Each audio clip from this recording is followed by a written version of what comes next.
learning series. Today we got 12 sessions done, and then we want to celebrate it. And you are delighted to having Robert Gibson, Nita, Sharma, and Stacey Gordon as a guest speakers. Thank you so much, dear guest speakers, for accepting our invitation. Also, of course, we want again to thank our wonderful audience because they supported and helped the anti-racism learning growth. For each session, as you know, we are something like 280 attendees, something like 300 people. And then for each session, the anti-racism learning is growing. And then we just want to say also thank you to our audience to give us this opportunity to educate ourselves on anti-racism with its intersectionality or with intercultural field.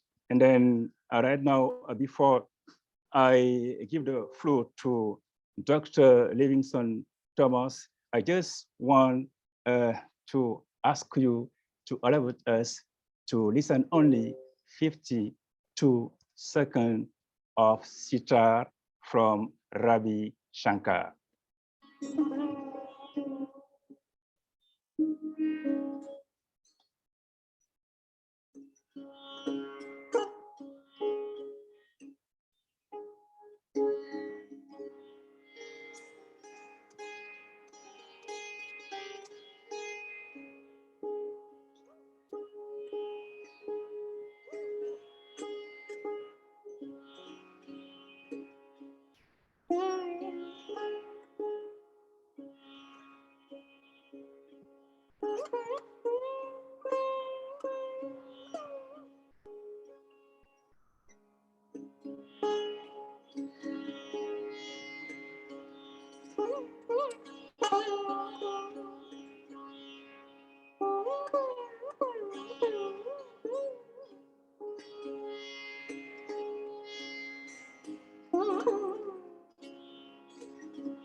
Thank you, Dr. Livingstone Thompson.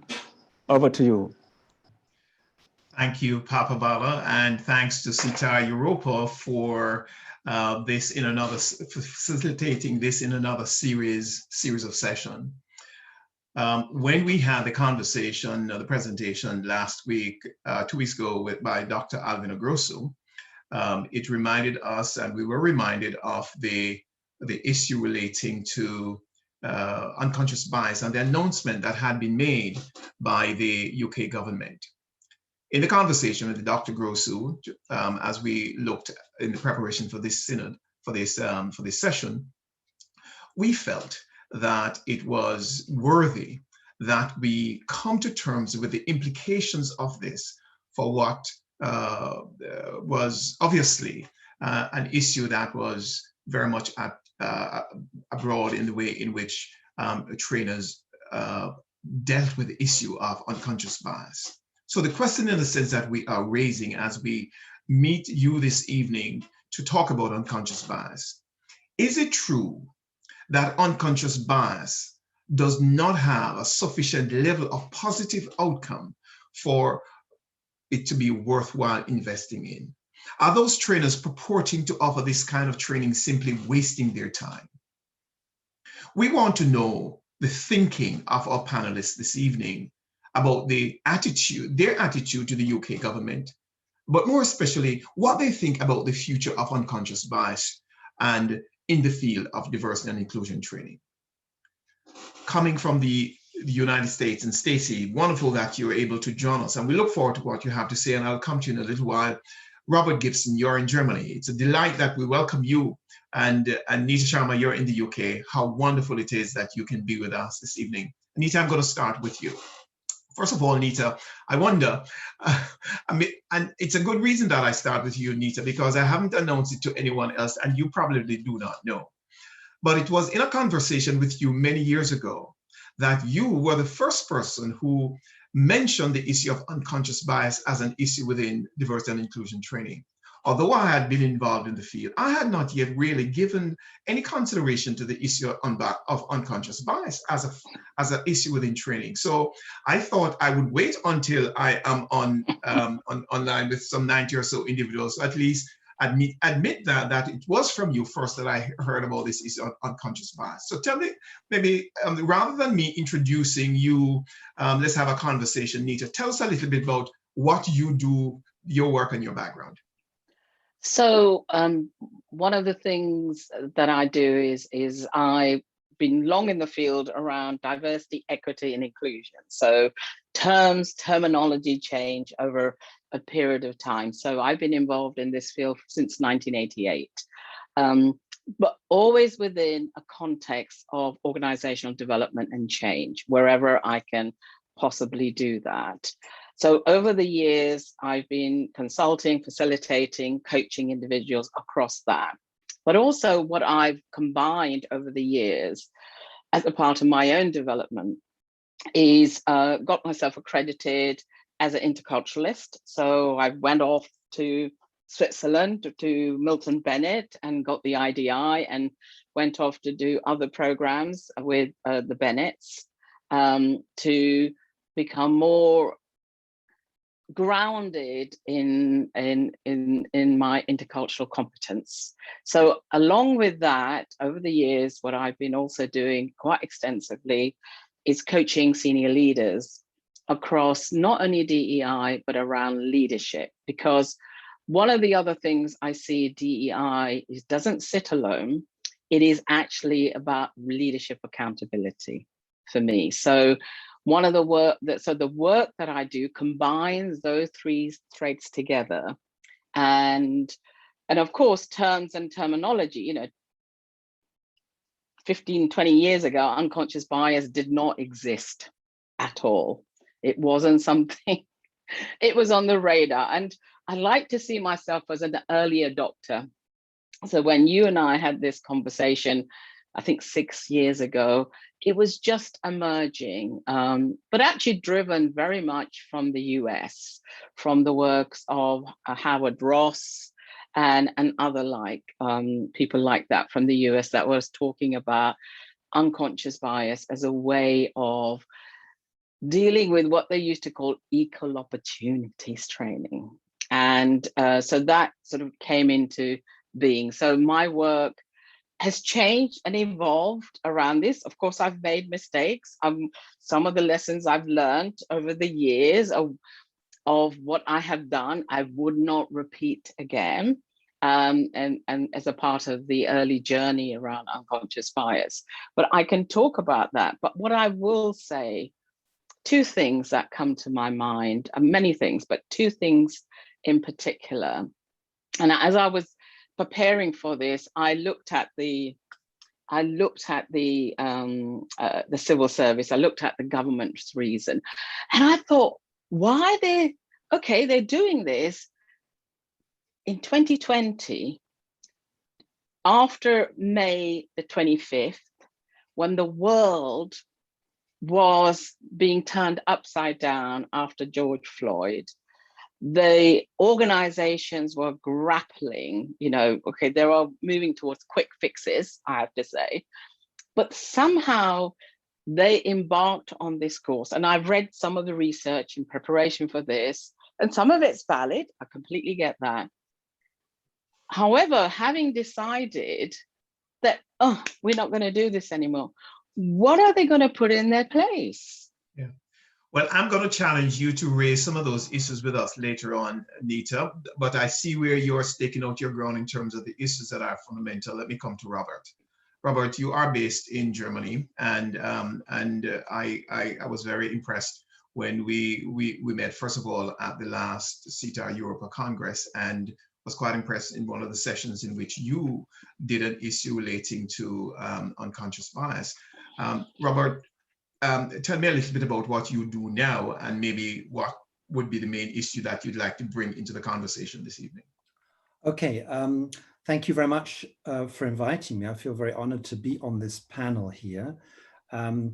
As Livingstone said, I'm based in Munich in Germany. I've spent half my life in the UK and the second half in Germany. So I have dual nationality. I feel at home in both those places. My involvement really with unconscious bias was about 5 years ago, when I was asked to be involved with it in Siemens, who I was working for, an electrical engineering company. And I was very skeptical, actually, to start with. I didn't want to be involved. I tried to escape from it, but they sent me a link to the IAT, the implicit association test, and I thought it was a test of my dexterity on the computer keyboard. I was very skeptical. But I was basically, no one else was available to do the training. And so I said, okay, I'll do it if I must. And then I got very fascinated with it. And it was one of the best things I did in Siemens. 5 years, basically, the last 5 years, working fairly intensively on this. And so that was doing a rollout for the whole company, which was at that time about 400,000 people. We apparently reached 250,000 people. So I would like to share with you, maybe if you're interested, some ideas about how to deal with this globally and also with a large number of people.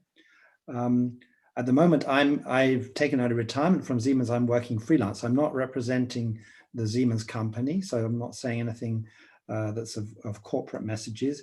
But I found, actually, thanks to SIETAR, I found that I'm now being asked to do lots of things about unconscious bias. I held a workshop in Frankfurt for SIETAR Deutschland in 2018, just after my retirement. And I normally think, talking to trainers, I'm not going to get any business. It's a waste of time.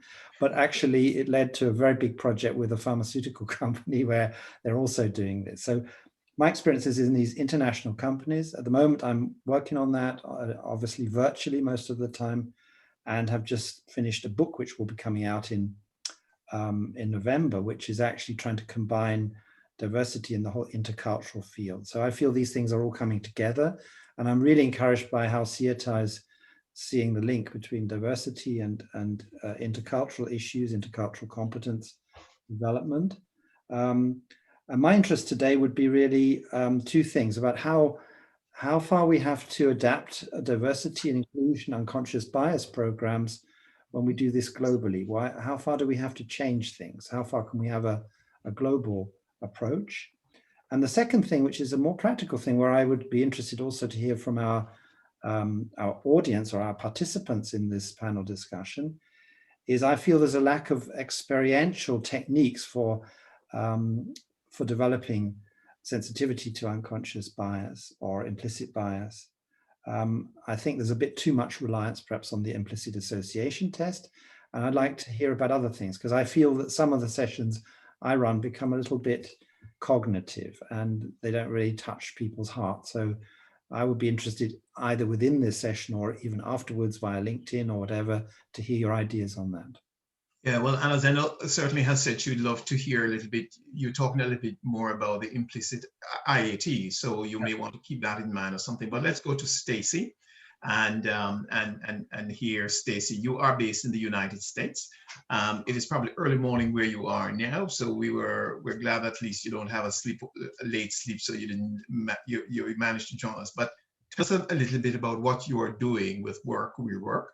And maybe the issue which for you is important to bring into the session this evening. Yes, thank you. It's actually just after 9 a.m. here, so it's you know, kind of late morning, right? If you're an early riser. But thank you for the invitation to participate. And yeah, I think for me, I'm known a lot for the work that I do around unconscious bias. You know, Robert mentioned LinkedIn, so I actually have a course on the LinkedIn learning platform that is on unconscious bias. And what I find, you know, I think the initial question you asked, Livingstone, was around, you know, where we, how we feel about the UK, you know, stopping doing this work. And I think that, you know, here in the US, we had a former president who shall not be named, who decided that we had an executive order that stopped, well, attempted to stop diversity training. But as I told people, that order has nothing to do with what we do, because if you read it, it said anti-American and divisive. And that's not what I do. So I was like, I've got no problem with his stupid executive order because it doesn't pertain to anything that I've ever done in life, right? So we really have to look at what is it that are these governments afraid of? And what I'm seeing really is just that a lot of the work is taken out of context.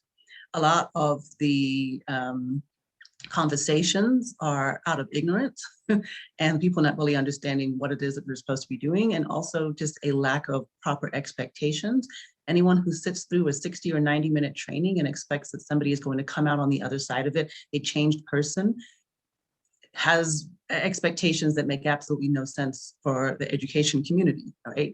So all of these things, you know, I say, of course, diversity training doesn't work unless you're going to do the practical aspects afterwards, unless you're going to align it to goals and measurements and an actual action, unless you have an idea of what the heck it is you're trying to do in the first place, unless you set expectations for what people should be doing and what the outcomes should look like, unless you understand what the impact is that you are trying to achieve. And if you've done none of that, then you are absolutely correct that diversity training will not work and you shouldn't do it. Yeah. So. Well, thank you, Stacey. And I wonder, Nita, if I may come to you on this question. You started alluding to your analysis of the UK government's rationale for this, but what is your take on the issue that, you know, unconscious bias in training and the fact that for some people it is not working? How do you respond to that? I think the reason, I think the reason why unconscious bias doesn't work in itself is what Stacey was kind of alluding to, is that it's a quick 2 hour, an hour and a half an hour session. It's not part of a blended learning. It's not part of an organizational change. And people, I think one of the main problems around unconscious bias, it's seen as, okay, it's a flavor of the month. And I will tell you, in 2014, 15, I think I went globally everywhere doing unconscious bias training. And I realized that not all of it was grounded in the organizational, you know, what they were aiming for, basically. I think it's all about context. For me, unconscious bias is not about behavioral change or attitude. I think it's about raising awareness. It's the first step around what are some of the biases I have as a human being, because as being human means that we are biased. And when we take it into that context, we are not aiming for, certainly the work I did, and I still do around unconscious bias, but not so explicitly, is that, you know, we can mitigate our biases. We can't eliminate them. Excuse me while I let the dog out. I'm really apologize for that. So I think it's not a panacea. It has to be within an organizational context, leadership accountability, how it's set up, how it's cascaded, what are the outcomes that the organization is aiming for. It's an awareness. Without the scaffolding, without the infrastructure to support the ongoing learning, I think unconscious bias is very limited. I even think, so here I'm going to be quite controversial, even the IAT, I think, is limited in some ways. I think the IAT I've used it in workshops and I've debriefed it. I think it's a great introductor, but I actually think I've stopped using it because I think its effectiveness for me is kind of limited, although I recognize it's really well researched, really well documented, and I completely respect the people who put it together. So I've stopped using the IAT. So I think it's a starting point. Unconscious bias is not the end point. And I think if it's set in that kind of context, you can forgive it for being what it is, that it's a awareness. Yeah. It's not about changing behavior. It's not about changing attitude. And if you look at all the research that is around, it kind of shows that up basically in many ways. But Nita, one of the questions that I'm going to invite Alvina to comment in a moment, but one of the questions and the individuals raised would be on the question of awareness. How do you measure awareness? Good question. Good question. Not about behavioral change. So it is a starting happy sheet. I think, I would ask Robert for that because I haven't been involved in 2.5, I don't know, however many numbers of people. I think it's hard. How do you measure it? I think that's one of the other things that the research has highlighted. How do you measure it? You can do it pre and post, self-reporting, but how do you actually measure the impact of unconscious bias? I don't think you can do it immediately. I don't even think you can do it within sort of 3 months. I think it has to be built around other things that are being done in combination with the unconscious bias, basically. It might raise someone's awareness. You might think, oh God, okay, I have someone who has a tattoo, and maybe I'm biased towards that. It can raise an individual's awareness cognitively.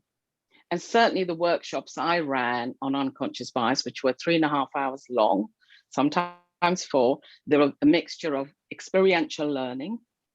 And of course I thought, oh, I'm making an impact, here. At the end of the day, in terms of hard data, what was it? Well, the client was happy. Well, I could then sigh with relief and say that the client was happy. Sorry, I just have to jump in here because I mean, where you've said pretty much exactly what what I started to say, right? Which is that if you want to answer the question of how do you measure, what that looks like, we have to first understand, is that the question that we're trying to answer, right? So if the goal is awareness building, why are we trying to build awareness, right? We're trying to build awareness because there's a specific thing that's happening within the organization. Part of unconscious bias training, people come to me all the time and say, we want unconscious bias training. And I say, that's wonderful. Why, right? I'm sure you need it, but there might be other things that you need to do first. And so part of that is before you even do unconscious bias training, yes, you might need it, but it might be the third thing you need because there might be other things that need to be done. So we do a DEI readiness audit, right? We look at engagement surveys. That helps to understand and measure where are people in the organization? How are people showing up? One of the audits we just did for an organization showed that when you ask women if their company was a good place to work, 29% of women said yes. Only 29%. Whereas 77% of men said yes. So, but when you put those numbers together, because there's more men than women, all of a sudden you think, oh, we're doing okay, right? But when you start looking at the demographics of who's answering the question, what is the question that's being asked, and what is that telling you, then you start to understand, oh, wow, we actually need, that audit was also an awareness builder, right? It gave them data. It gave them something to start to dig in and say, oh, we have to look at our practices. We have to look at our pay equity. We have to look at our advancement procedures. We have to look at our hiring, right? You go down that list. So the question we have to look at is, what are we trying to measure and why, right? I mean, I'll come to you. I want to build, can I just say something? I want to build on that. I think it is about what are we trying to measure? And I also feel that having it within a systemic framework is also very important, that it is a part of something. You know, I've seen, you know, an intervention of unconscious bias being done as a standalone with nothing else beforehand. So I completely agree with Stacey that it's a part of something. And well, it's a component of it. It's not the whole of it, really. Okay, Robert, I'm going to ask you to comment in a moment, but let me ask Alvina to see whether she wanted to comment on the AIT being biased, and then Robert, I'm going to come to you. Well, I would like to make a comment as a scholar practitioner, because I'm a researcher, academic, as well as a trainer and psychologist delivering the trainings. The statement that we started the conversation with, like unconscious bias is not working, right? It sounds like a political statement, okay? And we all know that in politics, it depends on the power of persuasion. You could demonstrate that black is white or white is black, right? But when we're talking, we're contextualizing this statement, we need to add specifics. If we're talking academically, like ladies were mentioning earlier, what are we measuring? Why are we measuring it? What are the specifics? Small groups, big groups, gender groups, long term, short term. What are the goals or what are the aims or objectives for the training and monitoring and evaluation the delivery of those objectives or the degree that those objectives were achieved. It's not as easy to be done in practice. So we're talking about pieces of research and we're talking about numbers to have representative findings that and reliable and valid findings. So whether or not unconscious bias training works and who says that and based on what, how many studies would say it, again, it's a meta-analysis that was conducted to identify that the impact of the short-term interventions, the likes of the trainings, would be not sufficiently relevant to change the objectives. But practically speaking, on the point that Robert was saying, as how do we design the intervention, customize and tailor it for the needs of specific organizations or participants, or same as Stacey was saying, based on their needs assessment, based on their mission and statement and the developmental plan, etc. So these two areas of practical interventions or training and research, they are interlinked, but theoretically interlinked, but practically it's not really happening. And that's why the tabloids or the political reps could actually pick up on any line and blow it out of the proportion. Thank you, Alvina. Robert, tell us a little bit about, give us your take on this, and maybe to say a little bit about the situation with unconscious bias training in Germany, for example. Okay, just a quick word on this government reaction. I was of course shocked by that, and to me, I think I endorse everything that Stacey and Nita were saying. You can't really judge the whole topic and the whole subject by a short training, and I'm not sure why. You asked the question, why was this particular topic put under such scrutiny and other topics aren't? If you took any soft skills training or any training, if you took a compliance training and says, has people's behavior been changed? I use the example a bit provocatively and say, okay, I go to the fitness studio for 3 hours and then I expect to run the marathon, or I play for Bayern Munich or team. I mean, it doesn't work like that. I need to do that as a holistic thing. So I would say, but a comment though on the why, because for me, working within within companies, it's interesting. They tend to be very pragmatic, and of course there's social responsibility, but the drivers are the business. And the business drivers I've seen have been things like the realization that you need to have a diverse group of people for the sustainability of the company, for the company to exist. And where I was, they worked out that actually they had a department called Scenarios of the Future. They just work all the time on predicting what will happen in, not in 5 years, but in 20 or 30 years' time. And they said, well, if we continue like this, recruiting as we do, we will not have a company. We will not have enough engineers that we need. We need these diverse people. And a barrier to this diversity is the implicit biases that we have. And that's the reason why a lot of people are not being recruited. So that was the driver. The way it was delivered was also, I don't think it makes sense as an isolated thing, as everybody has said. The unconscious bias or cognitive bias training has to be part of a holistic thing. So we took it to be part of a three-pronged approach. We had then training of all types, and then we had looking at the processes in the company, beginning with the HR processes of recruitment, retention, and so forth.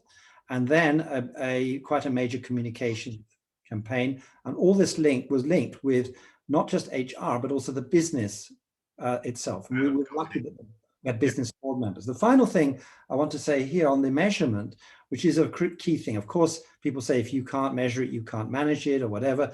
I don't necessarily believe that, and it's not always like that, but there are ways of measuring it. I think Stacey mentioned we used the engagement survey where they had a block of questions on how do you perceive the diversity in the company.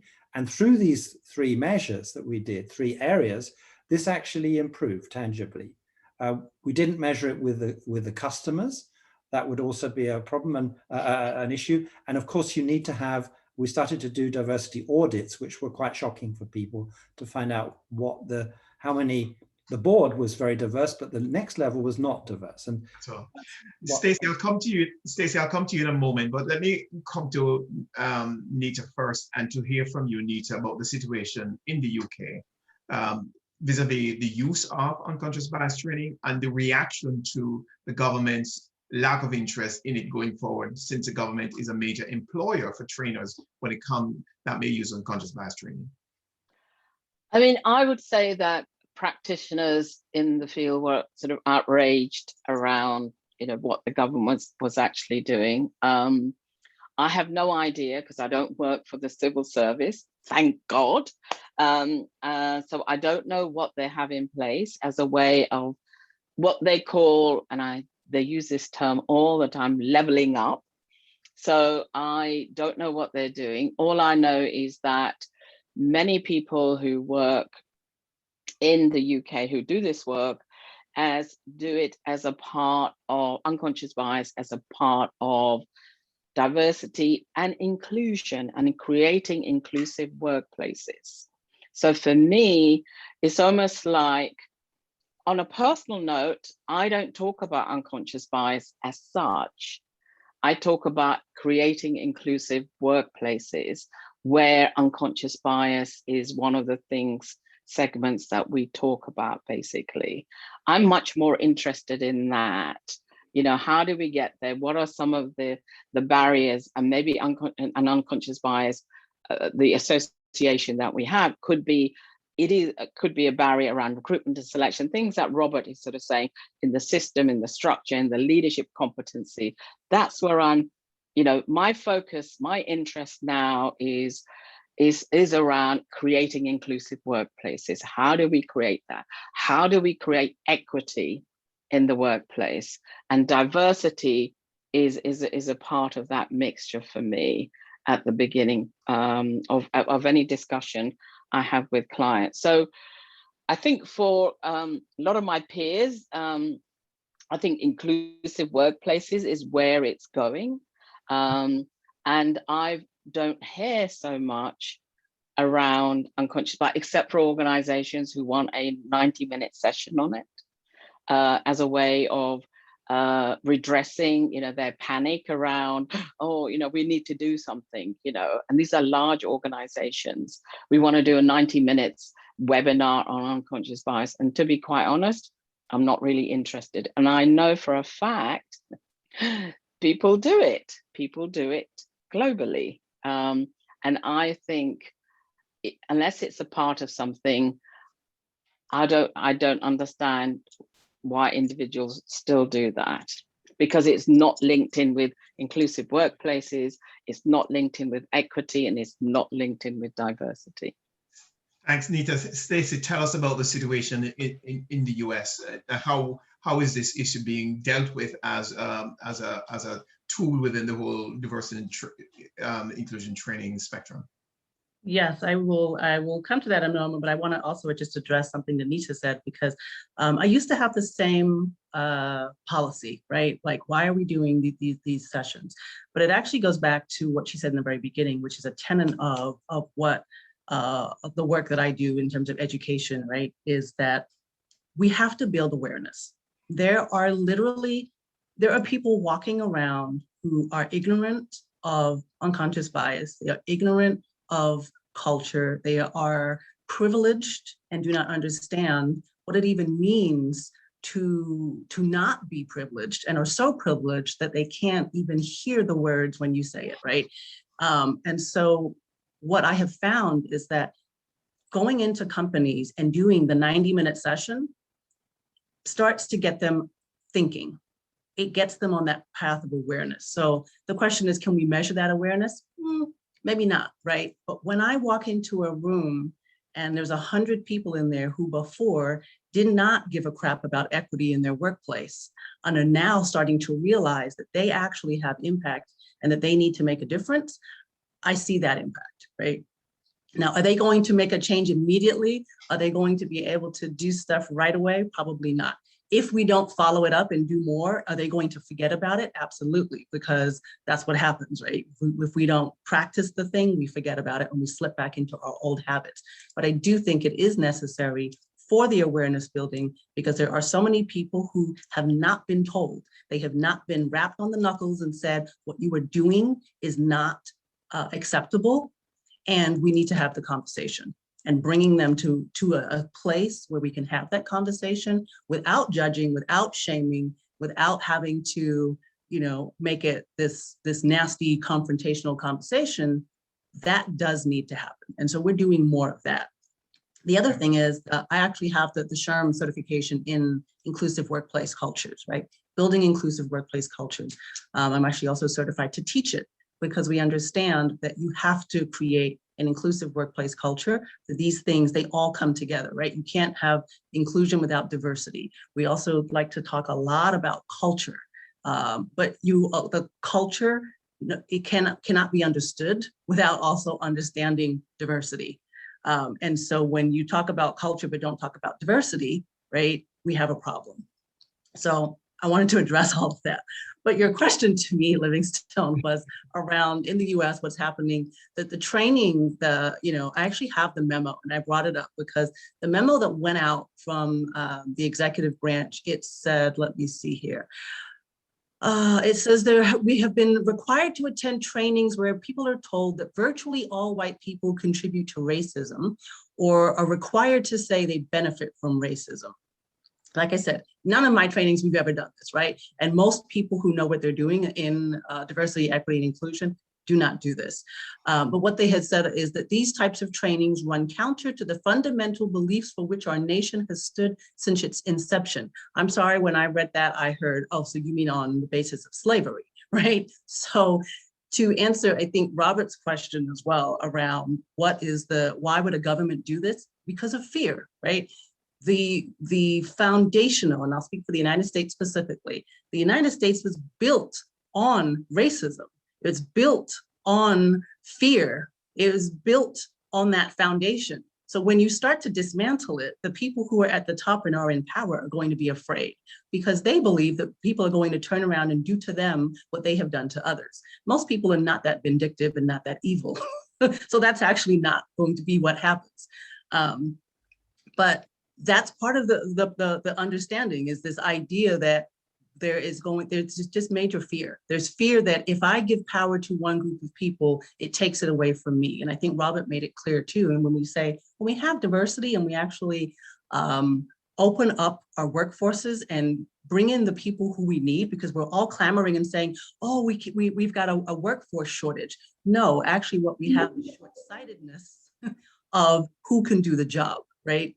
And when you bring those individuals into the workplace, we have to be able to work with each other. And in order to do that, we've got to have the awareness around unconscious bias and around how we're treating each other, because otherwise we are just going to continue to have these issues continue to perpetuate themselves. So that is where I do have to also give a plug for my book, Unbiased, Addressing Unconscious Bias at Work.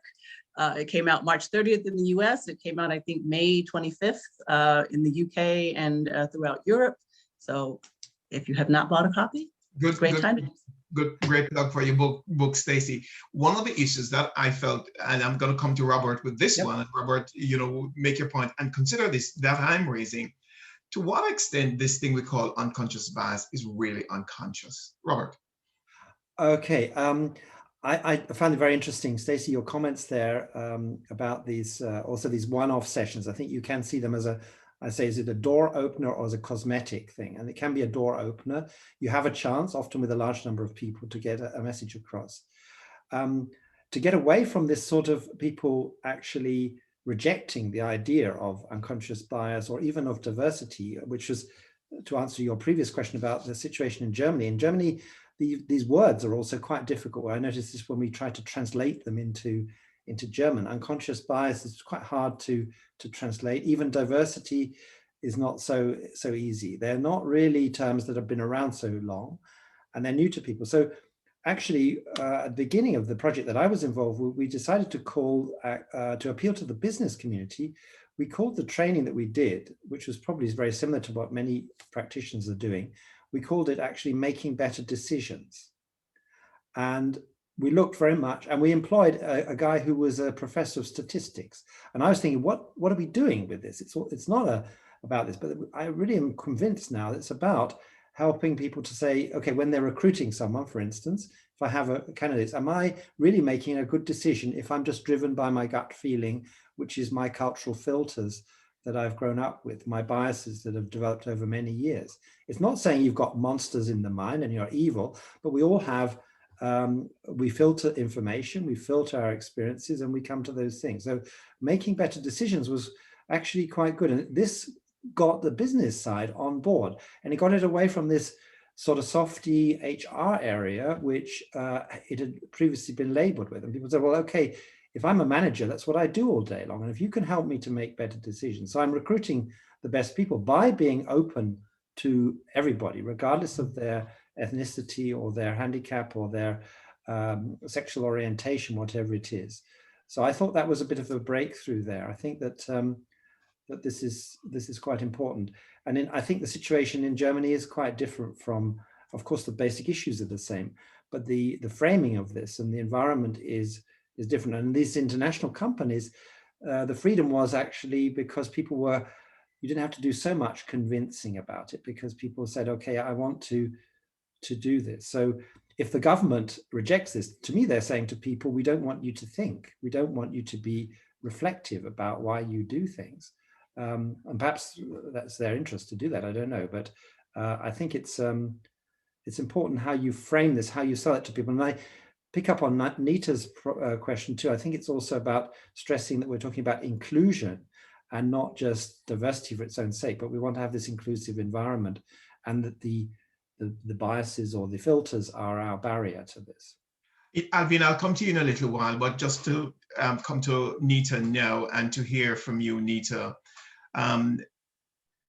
Many people, when they make decisions, they're conscious of the decisions that they're making, and they're also able to defend the decisions on the basis of the thinking. So why do we call the decision to be motivated by things that are not conscious? Aren't people conscious of what they're doing?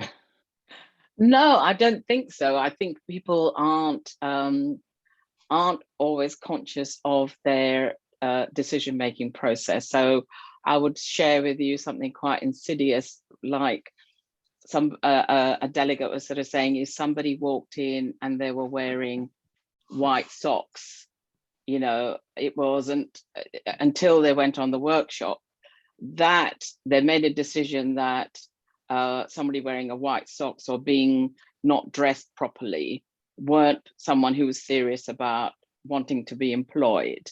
I think we're all hardwired.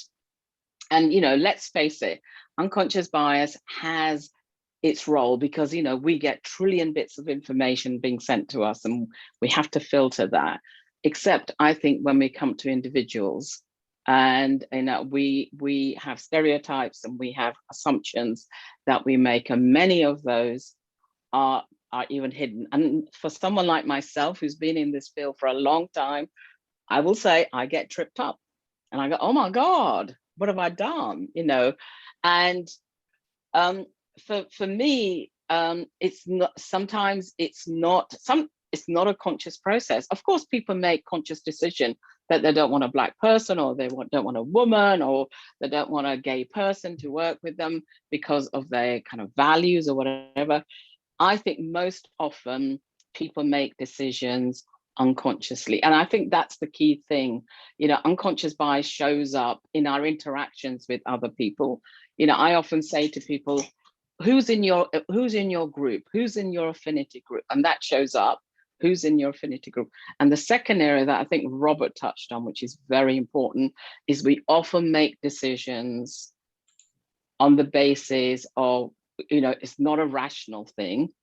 We're actually making it unconsciously. And of course, the work of Daniel Kahneman highlights that. Often, you know, we go to system 1 as opposed to goes to system 2, which is, whoa, what am I doing here? Yeah. So I think we do actually do that. We do access our unconscious mind. Yeah, let me put the panel, the participants on notice that we're going to be taking 1 or 2 of their questions in a moment, just to make sure that they have a chance to put the questions to you. But maybe just to get Alvina, your comment on this, to the extent to which people aren't they really conscious of the decisions that they're making. Make it short, and then we're going to have a look at some of the questions that might be coming up, and then we're going to see how do we move to the future in relation to our consideration of this matter. Alvina. Okay, quick answer. Are people able to make conscious decisions? Yes. Are people making conscious decisions? Yes.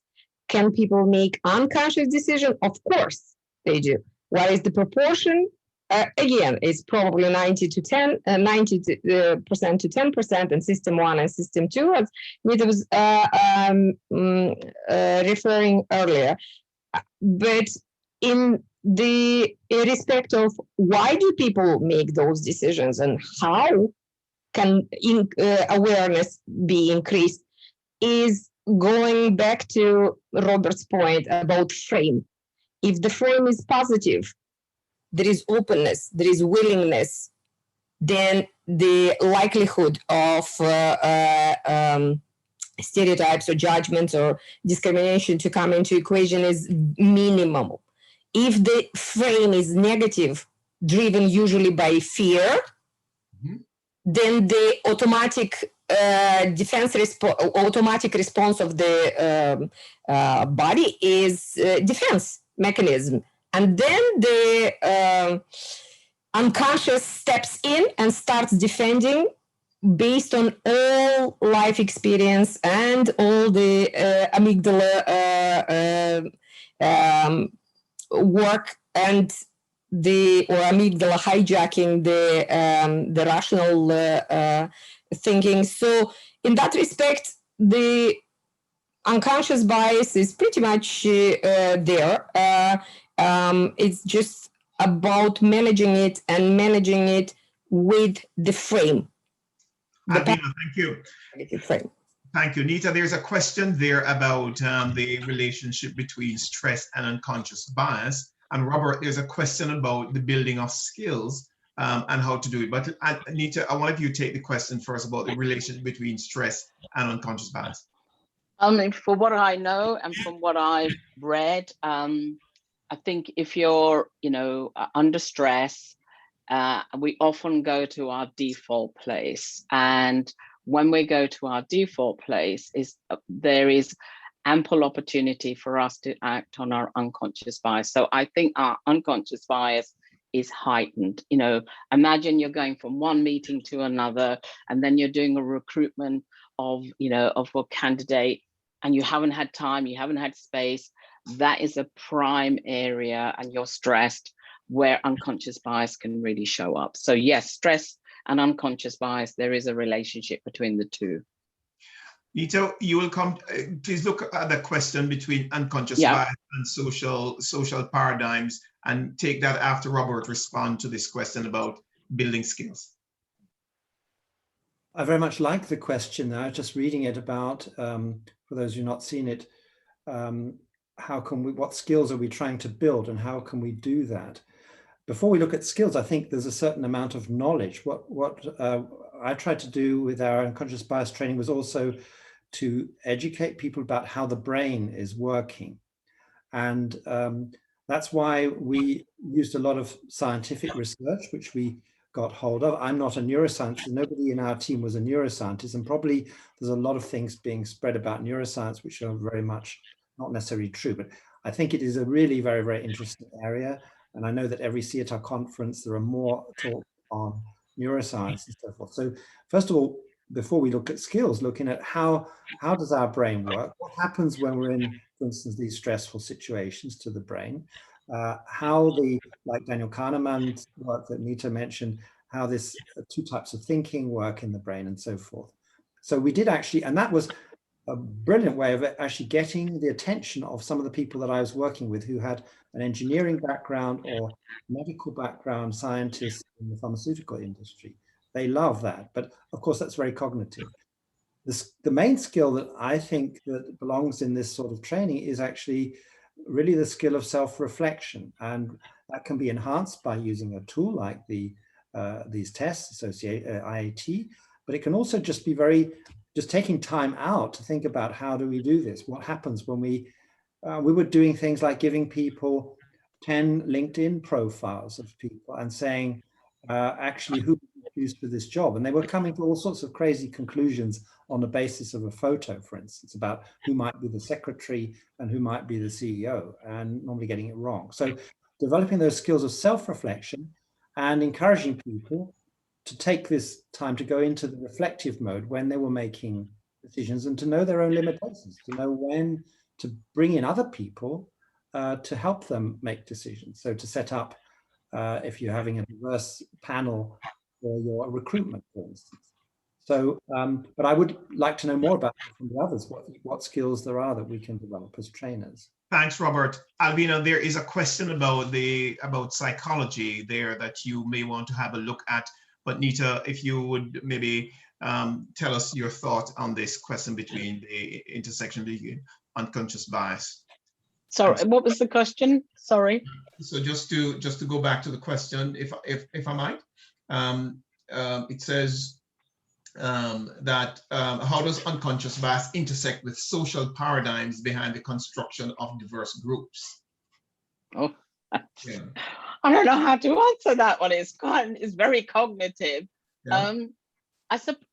Well, I guess the way I would see it, and maybe this isn't what comes to my mind, is in group and out group. I guess that's how I would kind of frame it, in terms of, you know, in organizations, there are in groups, which is usually the dominant culture. And then there are the out groups, which is usually women, people of color, and all the other groups that we would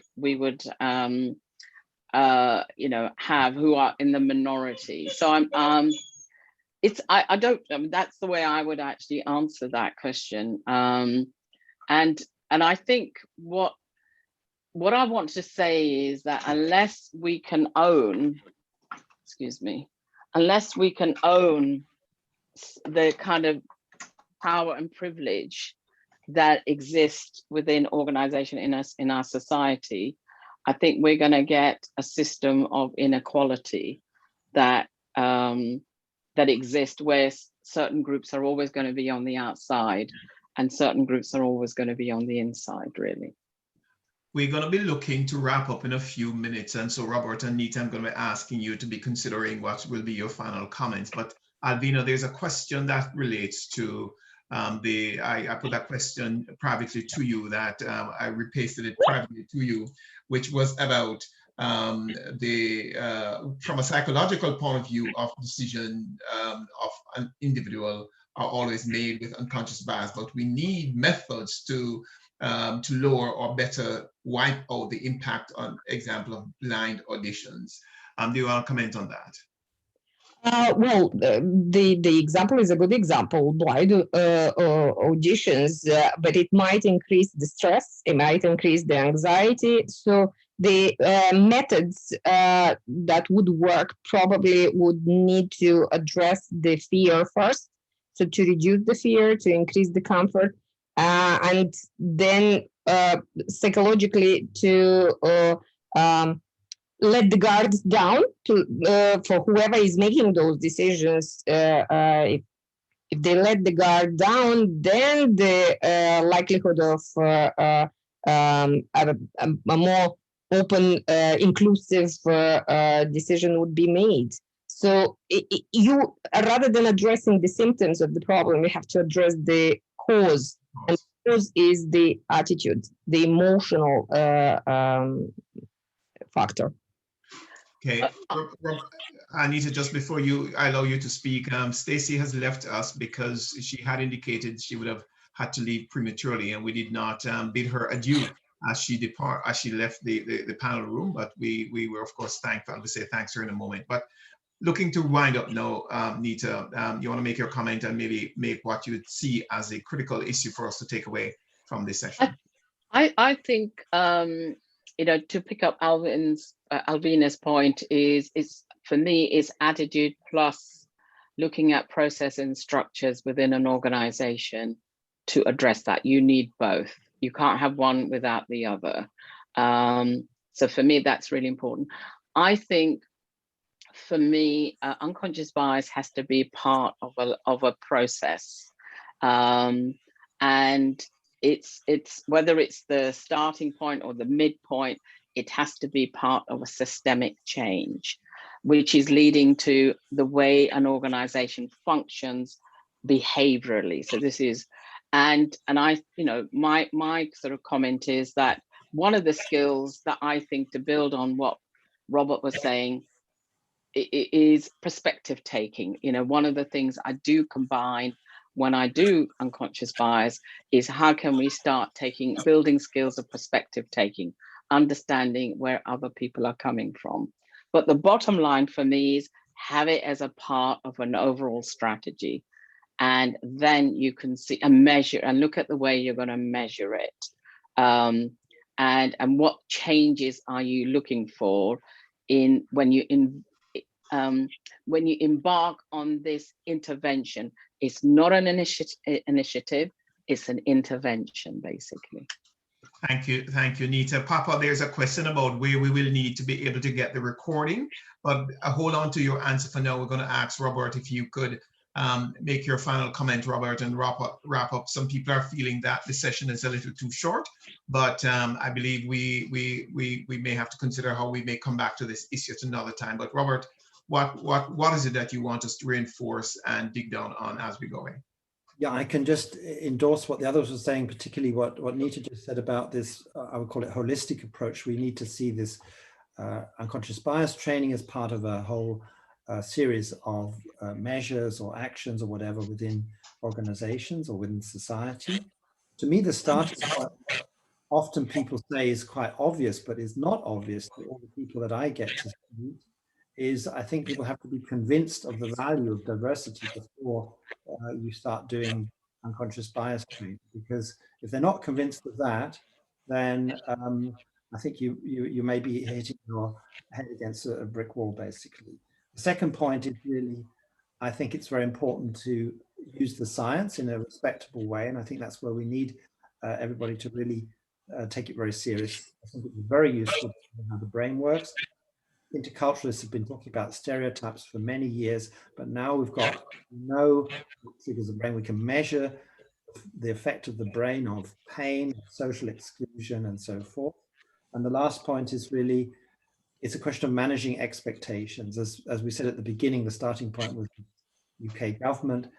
You can't expect, what can you expect from any training for a short period of time? And I always have to say that to the client, as Stacey mentioned, well, what are you trying to do in this session? And if you say, I'm trying to clean out the organization of racism, well, sorry, you can't do that in 2 hours, you can't do it in 4. You have to be realistic. So expectation management is very important. Yeah.